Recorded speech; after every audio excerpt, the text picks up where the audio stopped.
Hermanos, buenas noches, que el Señor les bendiga. Qué bendiciones poder estar una vez más. Parece repetitivo lo que digo siempre, pero honestamente sí es una bendición cada día y es una bendición la oportunidad que el Señor nos permite de seguir aprendiendo. Así que qué bendiciones poder estar aquí. Bueno, seguimos, acabamos de empezar ahorita con los viajes de Pablo. Y empezando a entender, vimos el miércoles pasado, el punto de que la iglesia empieza en Antioquía, la iglesia, la expansión del evangelio, los viajes misioneros salen de Antioquía de Siria. Y entonces esto me llevaba un poco a reflexionar con respecto a ¿por qué en Antioquía de Siria? Antes de seguir continuando con las demás enseñanzas, ¿por qué en Antioquía de Siria es que el Señor permite que allí se establezca esta iglesia y de ahí salieran los viajes misioneros? Y es muy importante poder entender el contexto de lo que se vivió. Fíjese que vamos a orar antes de empezar y esto es para poder ir entendiendo el por qué es la situación de por qué, ¿verdad? ¿Por qué un lugar como ese? ¿Qué tuvo de especial o qué tenía de especial Antioquía de Siria? Porque está Antioquía de Pisidia, bueno, hay más, pero ¿por qué allí? ¿Qué llevó a que de allí? Y esto nos lo relata el libro de los Hechos, entonces es parte de la enseñanza, pero si usted no lo sabe o lo estamos aprendiendo, entonces podemos ir entendiendo algunas cosas. Amén. Padre, te damos gracias a esta hora por tu amor y tu misericordia, por tu gracia, por esta oportunidad en el cual podemos aprender de tu palabra. Atamos y sujetamos todo estorbo en el nombre de Jesús. Amén y amén. Fíjese que Antioquía, en el Orontes, lo que era de Siria, hoy Antaquia, así se llama ahora, está en el sudeste de Turquía, unos 500 kilómetros al norte de Jerusalén. Fue fundada aproximadamente 300 años antes de Cristo por Seleuco I Nicator, después de su victoria contra Antígono en Iso en el 310 antes de Cristo. Y esta Antioquía era la más famosa de 16 ciudades llamadas Antioquías que las fundó Seleuco, ¿verdad? El que acabo de decir Seleuco, en honor a su padre llamado Antíoco. Es decir, ¿por qué las ciudades se llaman Antioquía? Él fundó 16 ciudades y a todas les puso Antioquía de Pisidia, Antioquía de Siria, etcétera, en honor a su padre. En el caso de esta Antioquía, que era o Antioquía de Siria o Antioquía en el Oriente, estaba edificada al pie del monte Silpio, daba sobre el río navegable Orontes, por eso Orontes. Algunos le llamaban Antioquía de Dafne, porque Dafne era una semidiosa o una semidiosa que tenían algunos rituales. Dafne significa laureles, y entonces creo que laureles, etc. Y entonces estaba en esta ciudad, y como el río navegable contaba con un puerto marítimo que es el Seleucia Pieria, que es después a donde va el apóstol Pablo, ¿verdad? O Saulo con Bernabé en ese momento. Entonces, una de las características es que se hallaba entre montañas y casi rodeada de agua. Entonces, esto llevó a que esta ciudad gozaba de un clima muy favorable en contraste con la mayor parte de Siria. Es decir, este lugar era muy bueno. Y fíjese que ¿a qué lleva esto? A que lugares como estos siguen siendo iguales al día de hoy, en donde el clima es muy agradable. ¿Cómo se llama? Son esos lugares. Estas ciudades tienden a ser muy concurridas o muy llenas de gente. ¿Por qué? Porque esta llegó a ser una ciudad próspera y populosa. se cree aproximadamente más de 500,000 de habitantes, imagínense. Entonces, del lugar de donde parte o donde parten los viajes misioneros, donde se instala esta iglesia, fuera de la iglesia que estaba en Jerusalén, es en Antioquía. Mire qué importante, no era una ciudad pequeña, era una ciudad muy populosa. Y déjeme decirle algo, normalmente cuando una ciudad es muy populosa, es una ciudad muy perversa, es una ciudad con mucha inmoralidad. Y aparte que eran ciudades paganas, ¿verdad? Entonces, ¿cuál era lo importante del comercio? Pues en parte se debía al río, al acceso. Y déjeme decirle algo, normalmente aquellas ciudades, como conocemos, donde tienen un acceso, ya sea al mar, que normalmente ciudades que son, que tienen puerto, tienen una fama de que como hay mucha concurrencia tanto de extranjeros que vienen y todo lo demás, son ciudades muy perversas, muy inmorales. Ese es como lo conocido, ¿verdad? Por la cantidad, imagínense cuántos navegantes, cuántos llegaban allí, etcétera, y todo lo que se podía dar. Y entonces, y en parte la ventaja que tenía era su posición para importantes rutas de caravanas. Amén. Es decir, que aparte que tenían el río, también era muy accesible para poder emprender una caravana o rutas de caravanas hacia diferentes lugares. Entonces, veamos que no fue una casualidad que el Señor haya permitido que en esta ciudad de Antioquía, ahí se estableciera la primera iglesia fuera, si podemos hablarlo así, de Jerusalén, de cristianos, y que de allí se volviera como el centro misionero, que lo que llevó el evangelio a todo el mundo. Empezando primero por la parte greco-romana conocida en ese momento, ¿verdad? Porque esa mezcla de la combinación entre los imperios griegos y los imperios romanos, lo que habían alcanzado. Ahora, en el año 64 a.C. fue sometida por Roma. Y entonces dentro del imperio romano, mire la importancia de la ciudad, dentro del imperio romano llegó a ser la tercera ciudad de mayor importancia.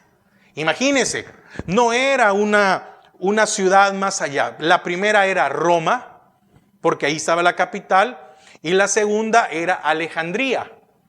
Y después de estas dos seguía Antioquía, de Siria, Antioquía de Orontes, Antioquía, etcétera, de los nombres que puede ser. Ahora, como era una ciudad, imagínense la importancia, ser la tercera ciudad del imperio. No estamos hablando del país, de una región, no, estamos hablando del imperio.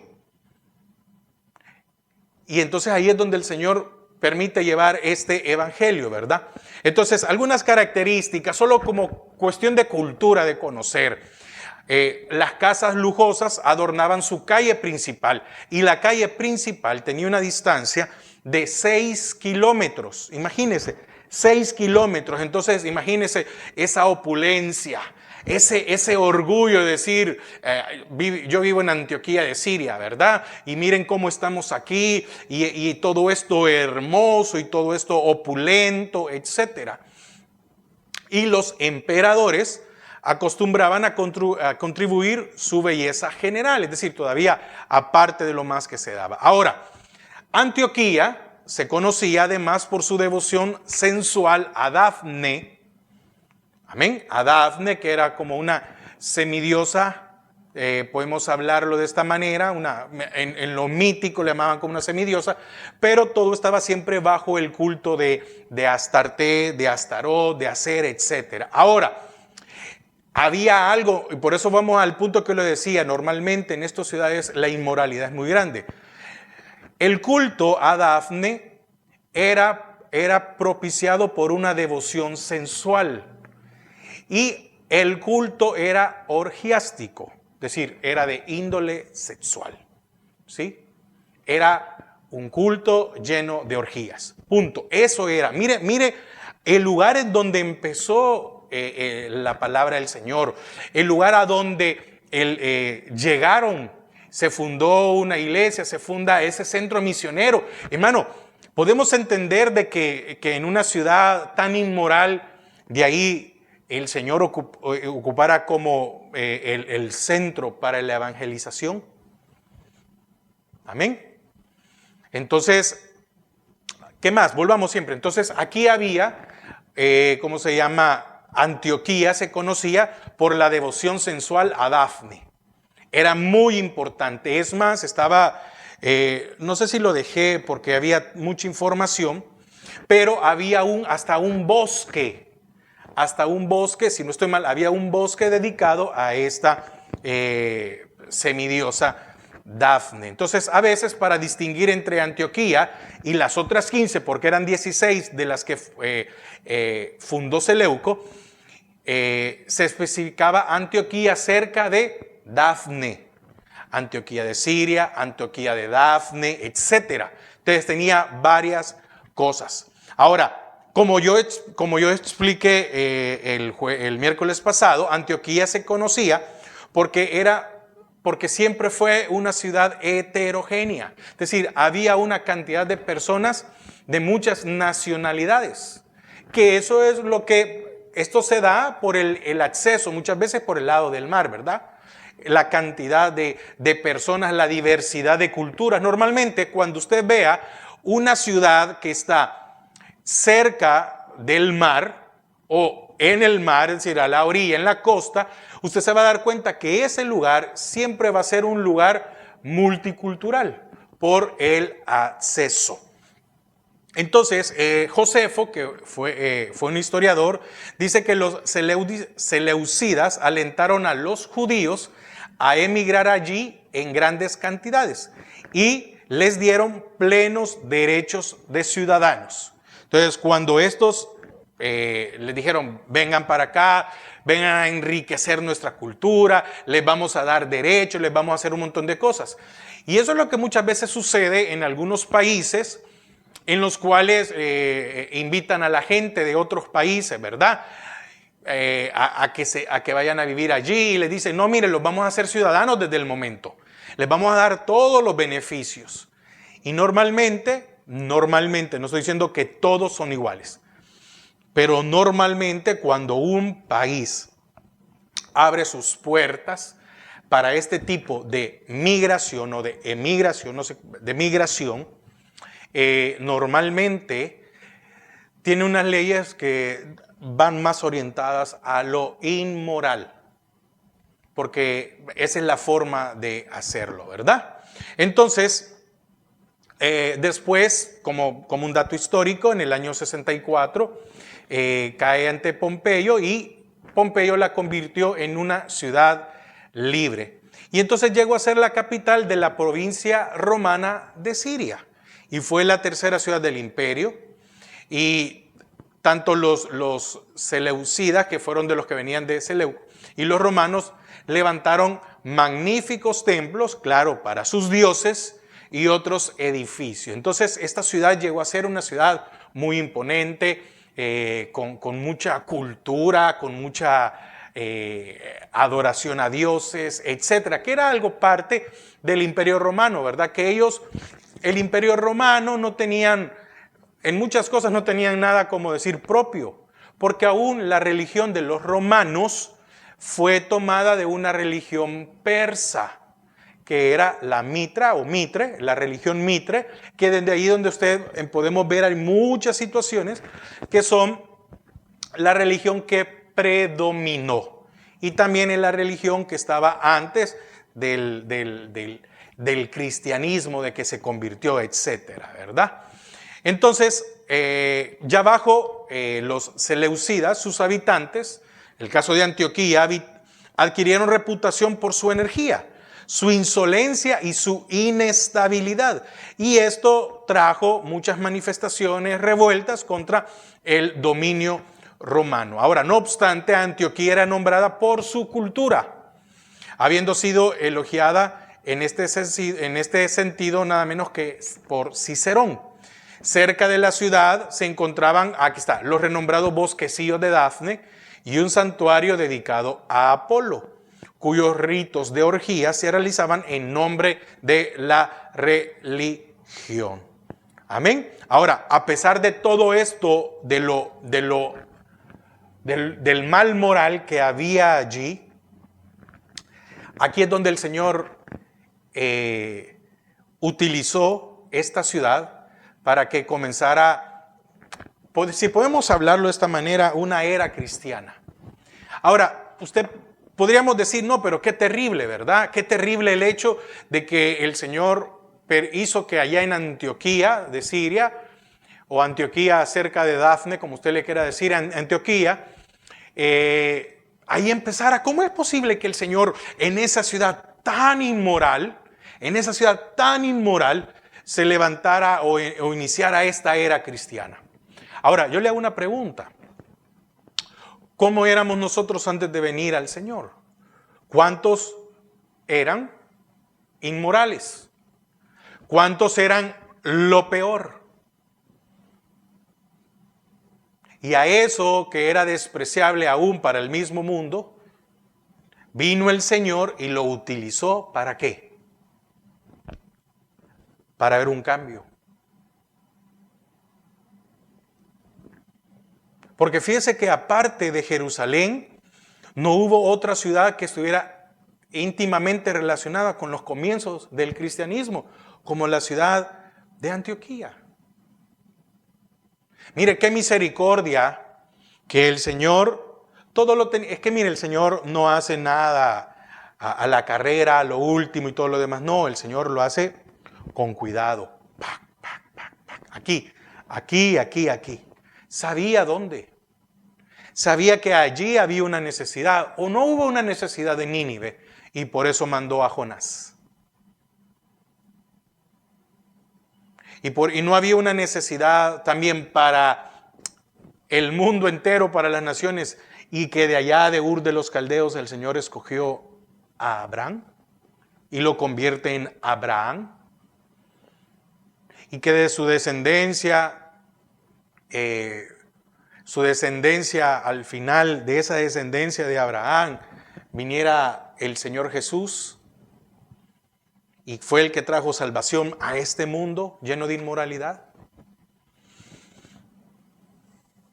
Mire, increíble, ¿verdad? Porque podríamos decir, pero una ciudad tan malvada, ¿por qué no fue otra ciudad?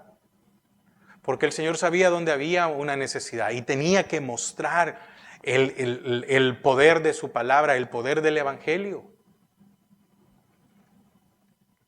Y otras situaciones más. Ahora, ¿qué más podemos ver dentro de lo que pasó aquí? Bueno, Nicolás, uno de los 7 diáconos que aparece en Hechos 6:5, oiga, Hechos 6:5, dice: agradó la propuesta a toda la multitud y eligieron a Esteban, varón lleno de fe y del Espíritu Santo, a Felipe, a Prócoro, a Nicanor, a Timón, a Pármenas y a Nicolás, prosélito de Antioquía. Imagínese. Entonces, Nicolás, uno de los 7 diáconos que acabamos de leer, era de Antioquía y había sido anteriormente un gentil convertido al judaísmo. Ahora, ¿qué más? Durante la persecución que siguió a la muerte de Esteban, algunos de los judíos llegaron hasta Antioquía, en el norte, ¿verdad? Hechos 11:19. Hechos 11:19. Mire cómo son las cosas. Después de lo que pasa con Esteban, ¿qué sucede? El Señor, muchos huyeron y al llegar allá no se fueron a esconder. Es decir, no. Hechos 11:19.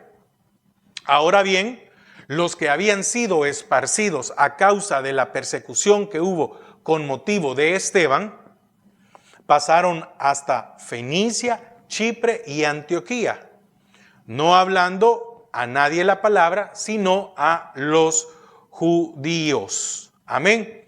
Entonces, les predicaron a los judíos. Posteriormente, otros llevaron el cristianismo a la población griega Y cuando se produjeron numerosas conversiones, la iglesia de Jerusalén mandó a Bernabé a Antioquía. Entonces, después de estudiar la situación, este fue a Tarso y trajo consigo a Saulo. Y entonces ambos allí enseñaron durante un año entero. Y como leemos ahí mismo en el 11:26, y se congregaron allí un año con la iglesia. En el 25 dice, después fue Bernabé a Tarso para buscar a Saulo, y hallándole, le trajo a Antioquía. Mire, es que qué importancia, de lo importante de lo que iba a ser esta ciudad, que cómo el Señor fue moviendo todo esto, ¿verdad? Esta situación dura, difícil, con respecto a Esteban. Entonces muchos fueron esparcidos y esto hizo que se movieran. Y entonces lo primero que hicieron fue ir a predicarle a los judíos, porque corrían riesgo. Pero también el Señor fue llevando poco a poco. 11:26. Y se congregaron todo un año ahí con la iglesia y enseñaron a mucha gente. Y a los discípulos se les llamó cristianos por primera vez en Antioquía. Entonces, el carácter esforzado de los cristianos en Antioquía se deja ver en la forma en que enviaron limosnas a la iglesia central o la iglesia. No quiero, por favor, no quiero utilizar este nombre o este concepto con respecto a otras religiones, porque cuando uno dice la iglesia madre, no está hablando de la que es encargada, no, sino que de donde salieron, como decir la iglesia central, ¿verdad? Porque la iglesia central siempre estuvo en Jerusalén. Entonces, el carácter esforzado de los cristianos en Antioquía se deja ver en la forma en que enviaron limosnas a la iglesia en Jerusalén en una gran ocasión de hambre. Imagínense, esta iglesia que se da por ser esparcidos muchos, llegó después a ayudar a la iglesia que estaba en Jerusalén. Y esto lo encontramos en Hechos 11:27-30. Entonces, una de las razones también fue porque, aparte de que Antioquía se volvió el centro misionero, también se volvió de ayuda para la iglesia en Jerusalén. Hechos 11, del 27 al 30. En aquellos días, unos profetas descendieron de Jerusalén a Antioquía. Y levantándose uno de ellos, llamado Agabo, amén, daba a entender por el Espíritu, no es porque, no, mire, aquí está muy claro. No fue que alguien se levantó a pedir dinero, no, sino que daba a entender por el Espíritu que vendría una gran hambre en toda la tierra habitada, la cual sucedió en tiempo de Claudio. Aquí está la confirmación de aquello que se dijo. Entonces los discípulos, cada uno conforme a lo que tenía, determinaron enviar socorro a los hermanos que habitaban en Judea, lo cual en efecto hicieron, enviándolo a los ancianos por mano de Bernabé y de Saulo. Entonces mire, qué importante fue, porque el Señor escogió también Antioquía. Al haber mucha gente, entonces era un semillero para que hubieran más cristianos. Y entonces estos cristianos levantaron ofrenda o limosna, como lo querramos decir, y lo enviaron para la iglesia en Jerusalén por el hambre que vino. Entonces, no era más que justo que la ciudad en la que se fundó la primera iglesia gentil, y a donde los cristianos se les diera, tal vez con el sentido sarcástico, porque fíjese que ya se lo voy a explicar un poquito más adelante, ¿verdad? Este nombre característico fue la cuna de las misiones cristianas extranjeras. Y eso ya lo estudiamos del 1 al 3. Mire qué importante esto. Es que también el Señor sabía dónde. Porque, hermanos, dentro de esto que se inició, también se necesitaron finanzas.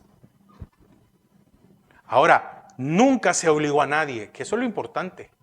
Y es en lo que estudiamos en Hechos. Nunca se obligó a nadie. Porque el dar no es por obligación, es por amor. Hay algo que se llama la ley del amor. Si Dios me dio, entonces, porque Dios me dio, entonces yo voy a dar, voy a ser partícipe. Pero nunca es por obligación. Amén. Entonces, sí es cierto, Antioquía tuvo una fama de una ciudad muy pagana, muy inmoral. Ocupa también un lugar muy importante en la historia del Evangelio, en la historia de la expansión del Evangelio. Fíjese que fue habitada por numerosos judíos inmigrados. A menudo estos judíos fueron ricos y celosos de su proselitismo. Esto lo encontramos en Hechos 6:5. Lo que leí hace un momento, ¿verdad? Agradó la propuesta a toda la multitud, eligieron a Esteban, varón lleno de fe y del Espíritu Santo, a Felipe, a Prócoro, a Nicanor, a Timón y a Pármenas y a Nicolás, prosélito de Antioquía.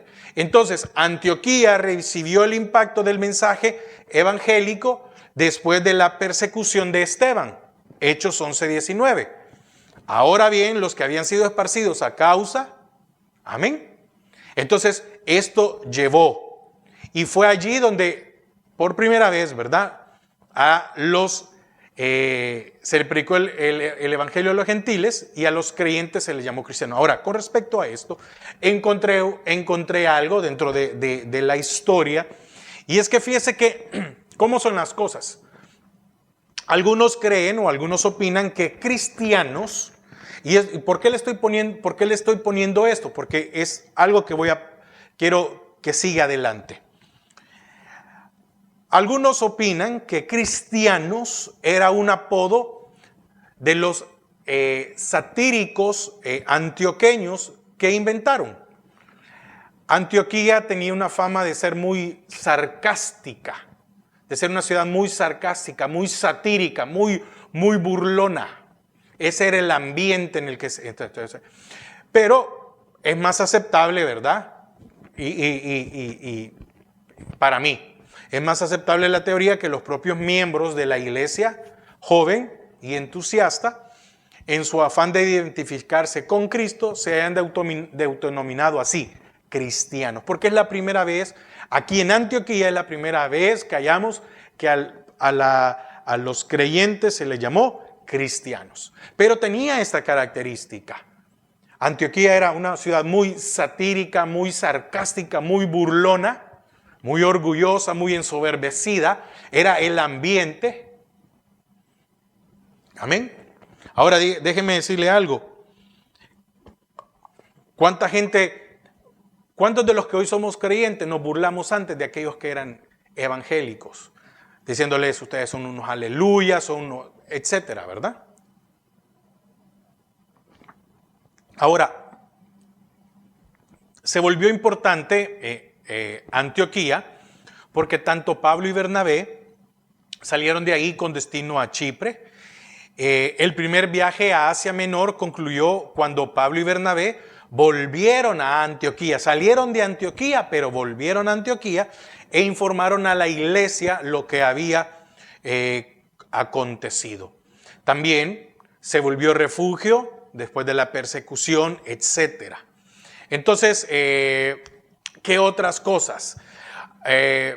Existen buenas razones a favor del criterio de que Gálatas fue escrito poco antes del Concilio de Jerusalén, posiblemente desde Antioquía, que la epístola haya sido allí, ¿verdad?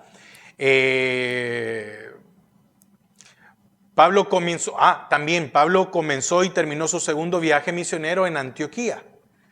Y también, esta ciudad vio también el comienzo de su tercera visita misionera. Entonces, ¿por qué Antioquía? Pues la pregunta es, ¿verdad? ¿Por qué Antioquía? Ahora, yo quiero quiero que me ponga atención en esto, porque quiero dar algo para ir terminando. ¿Por qué Antioquía? Ya vimos esta parte.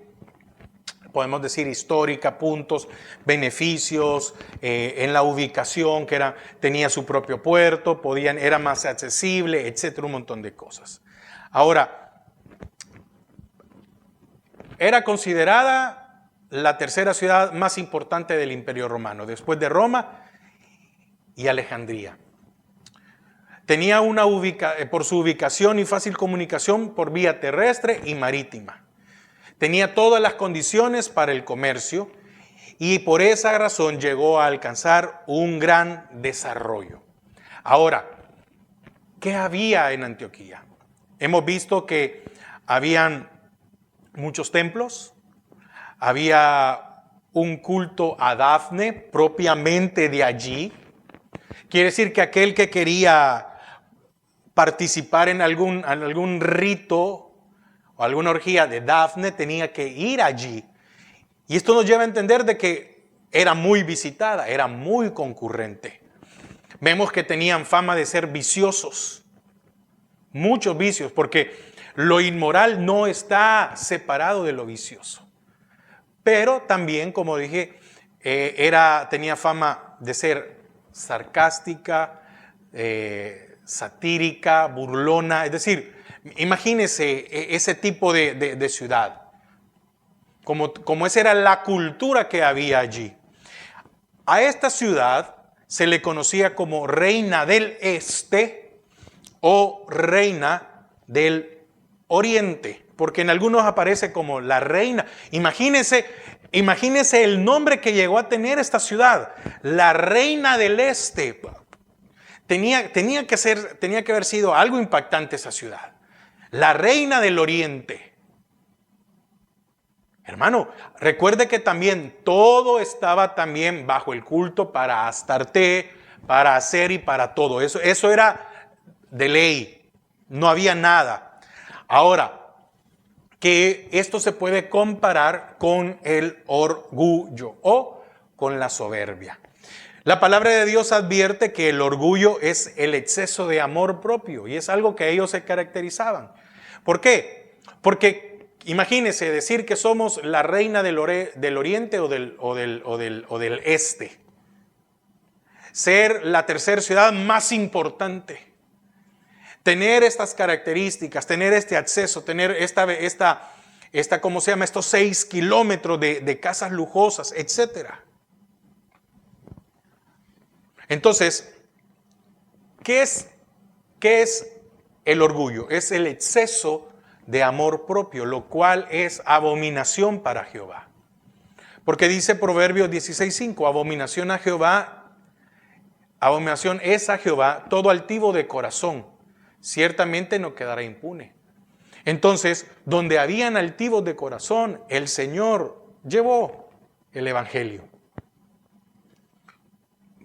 Y el orgullo es una característica del inicuo, quien no desea depender de Dios ni de nadie. Proverbios 21:4, altivez de ojo y orgullo de corazón y pensamientos impíos son pecado. ¿De qué estaba llena la ciudad? Ahora, ¿de qué estábamos llenos nosotros? Si el Señor tuvo misericordia de esa ciudad, así también ha tenido misericordia de nosotros. Porque muchas veces lo que más tenemos en nosotros es orgullo. Ahora, quien tiene orgullo no tiene compasión. Quien tiene orgullo depende de su fuerza.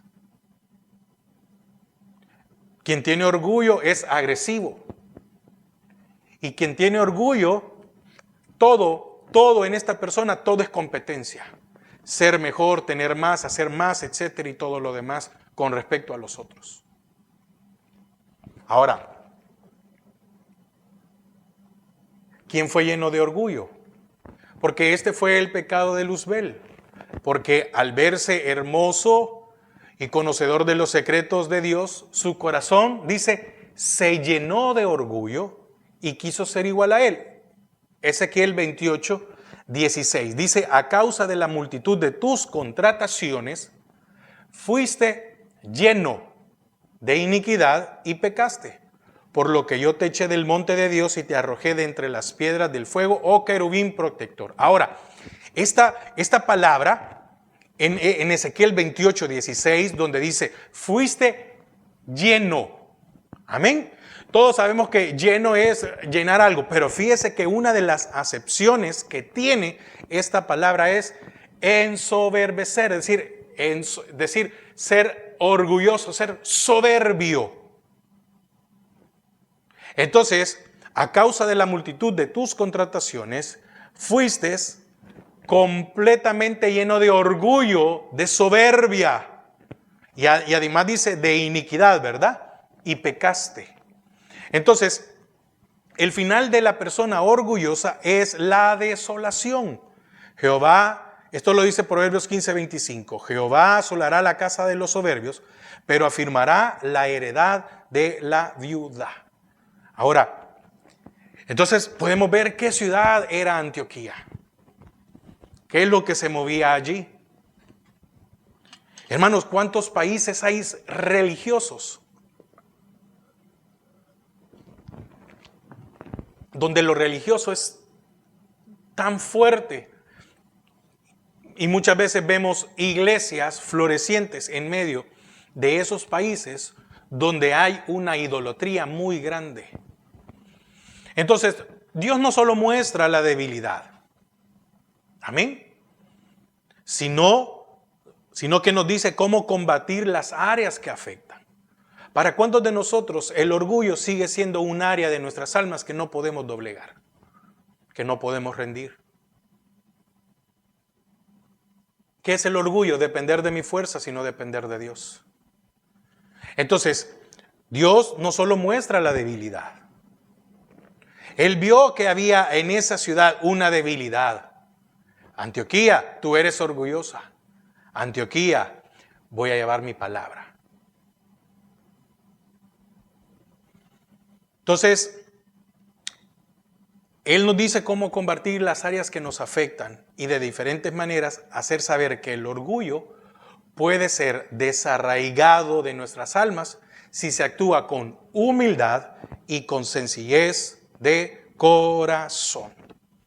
Porque Mateo 11:29 dice, llevad mi yugo sobre vosotros y aprended de mí, que soy manso y humilde de corazón, y hallaréis descanso para vuestras almas. ¿Para cuántos de nosotros el orgullo no nos deja llevar el yugo? El orgullo no nos deja aprender del Señor. El orgullo no nos deja ser mansos, mucho menos humildes de corazón. ¿Y para cuántos el orgullo no ha permitido que haya descanso para nuestras almas? Así como el Señor permitió que estos cristianos llegaran a esta ciudad y se fundara o se abriera o se estableciera, como queramos decirle, porque el único fundador de la iglesia es Cristo. Amén, sí, totalmente. Es decir, pero que se iniciara una iglesia ahí en medio de una ciudad tan pagana, tan orgullosa, tan sarcástica, tan burlona. Porque lo único que podía cambiar esa ciudad era el poder del Evangelio. Y lo único que a usted y a mí ha podido cambiar nuestra vida es el poder del Evangelio. Amén. Así que el Señor añada bendición a su palabra y quería, ¿cómo se llama? Si el Señor nos permite, vamos a ir viendo, aparte de lo que vemos en el texto, indagar un poco más cada ciudad. ¿Qué había en cada ciudad? ¿Por qué el Señor le era necesario no solo pasar por un lugar, sino que también el Evangelio, así como al Señor le fue necesario que usted y yo fuéramos alcanzados? Amén. Bueno, Padre, te damos gracias a esta hora porque nos has permitido una vez más poder aprender de tu palabra. Gracias, Señor, en el nombre de Jesús. Amén y amén. Hermanos, que el Señor les bendiga y que pasen una feliz noche.